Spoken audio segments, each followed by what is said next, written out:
तो नरवाना में फिर 15 साल के बाद चौधर आई है। अब चौधर की बात तो नहीं मैं कह सकता कि सरकार में हिस्सेदारी बढ़ी है, हाँ। संपूर्ण हिस्सेदारी बढ़ी है। लंबे समय तक वहां पर विपक्ष का राज रहा और लोगों को उसका नुकसान भी उठाना पड़ा। डेवलपमेंट की बुरी स्थिति चरमरा गई। अब 1975 के अंदर कभी सिविल हॉस्पिटल की बिल्डिंग बनी थी, जी। जर्जर हालत में है।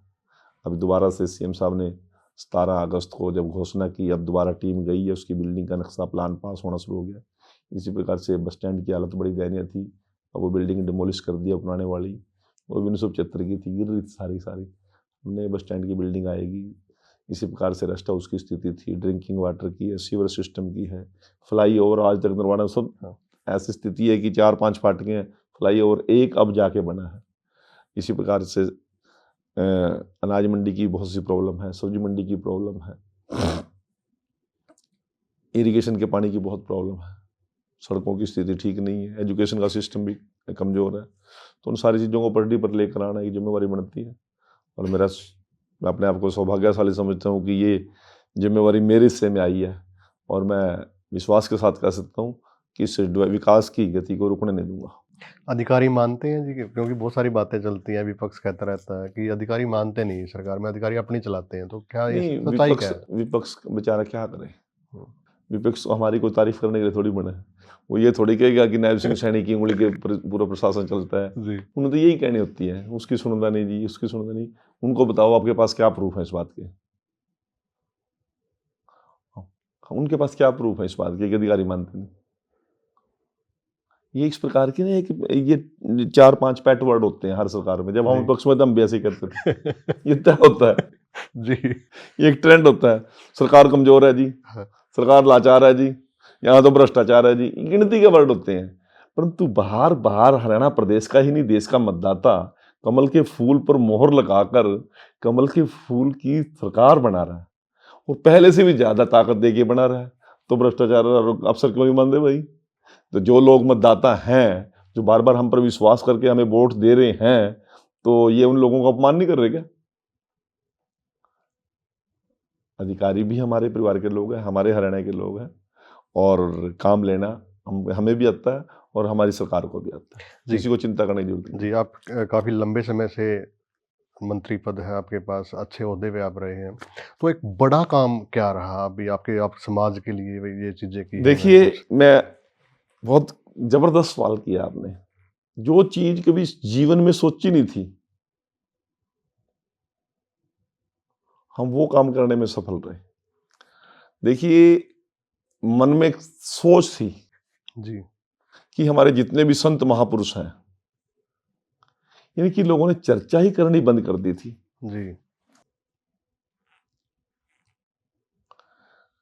हर साल रैली होगी, किसके नाम पे होगी? बाप दादाओं के नाम पे हुआ करती थी। चलो भाई रैली चलो, जींद चलो, रोहतक चलो, कैथल चलो, फलाने मुख्यमंत्री के दादे की रैली है, फलाने मुख्यमंत्री के बाप के नाम की रैली।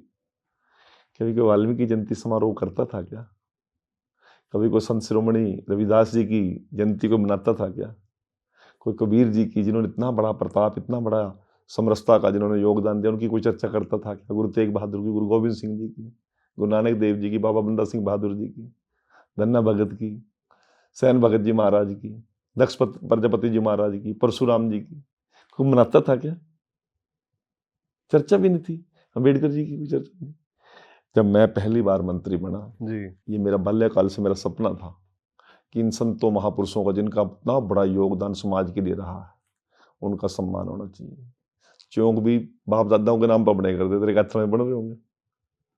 ये बीजेपी ने अच्छी पहल की है। ये मैं आपको बताना चाहता हूँ। मैं जब मंत्री, अकेला मंत्री था एससी समाज का, तो 2000 अप्रैल 2014 में 15 में मैंने मुख्यमंत्री मनोहर लाल जी से एक बात की। मैंने कहा जी, ये दलित समाज बड़ा शोषित, पीड़ित और उपेक्षित समाज जी। को आपने बड़ा मन भर के वोट दिया, बड़े चाव से वोट दिया, और ये मत सोचना कि ये परमानेंट बीजेपी का वोट बैंक हो गया है। कहते क्यों?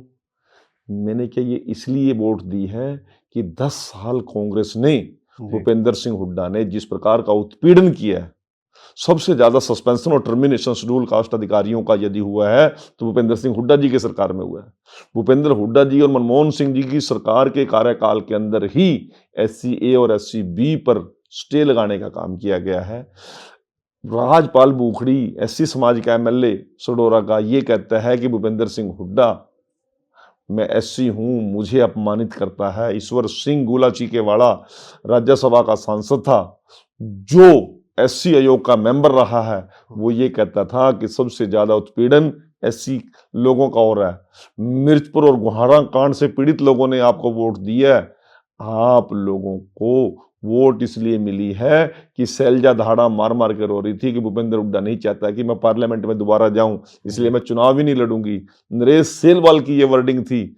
इसलिए और उससे पहले 5 साल का चौटाला राज में जिस प्रकार से हमारे SC MLAs की मिनिस्टर को अपमानित किया, उन लोगों को प्रताड़ित किया, उन लोगों के रोजगार छीनने का काम किया, घरसोड़ा कांड, ये सारे कांड से दुखी होकर लोगों ने SC समाज ने पहली बार आपको अपना वोट बैंक सौंप दिया जी। इसको स्थायी रखने के लिए उनके जख्मों पर मरहम लगाने की जरूरत है। तो मनोहर लाल जी कहने लगे क्या हो सकता है? मैंने कहा जी आज तक अपने तो यहाँ परंपराएं नहीं ना परिवारवाद की, इनके तो बाप दादा की जयंती समारोह मनते हैं, आप किसका मनाएंगे? अपन भगवान वाल्मीकि जयंती मनाएंगे। इसी कैथल में 24 अक्टूबर 2015 को हरियाणा का सबसे बड़ा अनुसूचित जाति वर्ग का एक सम्मेलन हुआ भगवान वाल्मीकि जयंती समारोह पे आपके हुड्डा पार्क में। लाखों लोग आए थे और वहां मुख्यमंत्री जी ने घोषणा की कि डॉक्टर BR अम्बेडकर जयंती, भगवान वाल्मीकि जयंती, संत शिरोमणि रविदास जयंती, संत शिरोमणि कबीर जयंती को हम सरकारी तौर पर मनाने का काम करेंगे और जितने भी संत महापुरुष हैं सभी की जयंती समारोह हम सरकारी खर्चे पे मनाए करेंगे। ये यही कैथल में आपकी घोषणा हुई थी। आप निकालना 24 अक्टूबर की रिकॉर्डिंग काटना। यहीं पे ही मुंदड़ी के अंदर पहले यूनिवर्सिटी में आप दादा के नाम पर बनाई करती बेरा ना जी, बेरा बता दूं जी बता दो सर। जींद के अंदर रणवीर सिंह जी के नाम पर यूनिवर्सिटी बनेगी। कोई महापुरुष नहीं याद आया? तो पहली बार भगवान वाल्मीकि जी के नाम पे संस्कृत विश्वविद्यालय यूनिवर्सिटी पूरे देश में कहीं नहीं थी, वो मुंदड़ी में बनाने की घोषणा हुई। सारे SC आयोग का गठन हमारी सरकार ने किया। सफाई कर्मचारी आयोग का गठन इसी कैथल की रैली के अंदर ही मुख्यमंत्री जी की घोषणा थी। और मिर्चपुर पीड़ित लोगों को डंडूर में जाकर रिहैबिलिटेशन उनका किया, उनको सम्मानजनक तरीके से बसाने का काम किया। PGI चंडीगढ़, PGI रोहतक बहुत लंबे समय से थी, परंतु वहां पर पोस्ट ग्रेजुएशन में रिजर्वेशन नहीं थी, वो हमारी सरकार ने दी। यदि ये मैं गिनने लग जाऊं ना बहुत लंबी सीरीज लग जाएगी जी। तो वो जब सारी बातें हमने जनता के बीच में लेके गए, मनोहर लाल जी ने एक एक स्टेप बाय स्टेप वो काम किए। पलवल के अंदर अम्बेडकर जी के नाम बना, इसमें सोनीपत में अम्बेडकर जी के नाम पर यूनिवर्सिटी बनाई। विश्वकर्मा जी के नाम पर हमने पलवल में यूनिवर्सिटी बनाई। बाबा बंदा सिंह बहादुर और गुरु गोविंद सिंह जी के नाम पर हमने जमुनानगर में बनाई। परशुराम जी के नाम पर इसी प्रकार के संस्थान बनाए। हमने फतेहाबाद के अंदर संत शिरोमणि रविदास जी के नाम पर मेडिकल कॉलेज की स्थापना की। और मुख्यमंत्री जी ने अपने आवास का नाम भी संत कबीर कुटीर रख दिया। तो शोषित, पीड़ित, कमजोर, लाचार, बेबस समाज को ये लगा कि यदि हमारे हितों की कोई रक्षा कर सकता है तो ये भारतीय जनता पार्टी कर सकती है और NDA की सरकार कर सकती है, नरेंद्र मोदी जी कर सकते हैं, मनोहर लाल जी कर सकते हैं, नायब सिंह सैनी जी करते हैं।